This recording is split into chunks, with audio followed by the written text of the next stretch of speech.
Apart from me, you can do nothing. If man is to stop being tormented, he must believe in what Jesus Christ said. Apart from me, you can do nothing.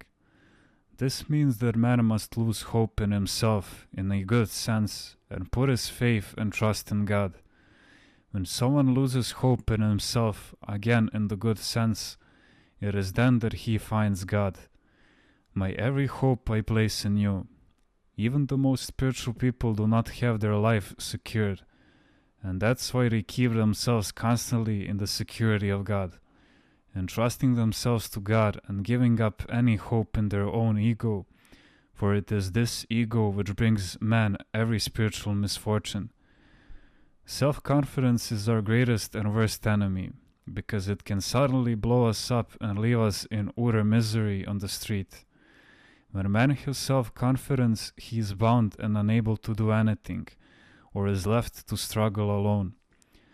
Then he will unavoidably be overcome by the enemy, or fail in his efforts, thus annihilating his ego.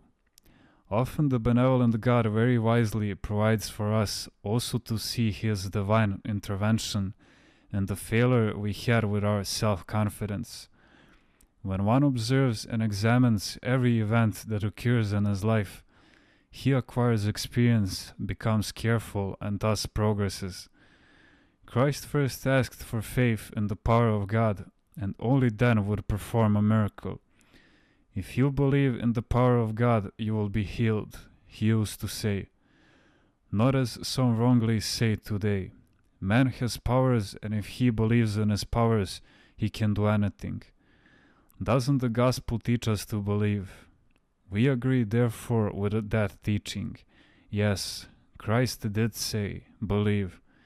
But he meant, do you believe in God? Do you believe that God can do this? He required an affirmation that the man believed in God, and then he would help. Nowhere does the gospel tell you to believe in yourself, but to believe in God, that God can help, that God can heal. Some people, however, take this the wrong way and say, man has powers and must believe in himself. To believe in one's self contains either egoism or demonism. Geronda. When a miracle happens, these people say that it occurred because the person involved believed it could happen. The activity of the devil is hidden behind this egotistical position. They confused what Christ said about believing in God with their own belief in themselves. This is where all the demonism in the world today begins. And they tell you, have no respect for young or old.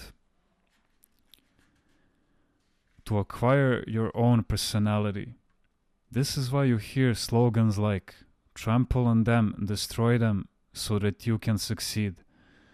Respect is considered to be the established conformity, and so without it the devil triumphs. If a child speaks even slightly impudently to his parents or elders, the grace of God abandons him. How much more so if man makes this behavior the norm? What do you say when someone claims to believe in God, but does not believe that God protects us? Then he makes himself God. How does he believe in God? Every morning he makes the sign of the cross and so forth. He then says, I believe in God, but God gave us a brain to think with and to do whatever we want.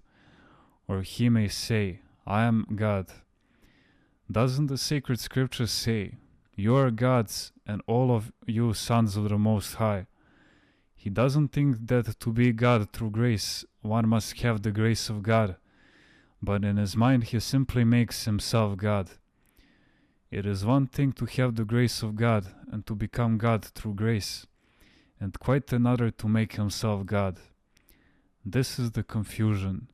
He makes himself God and finally ends up becoming an atheist.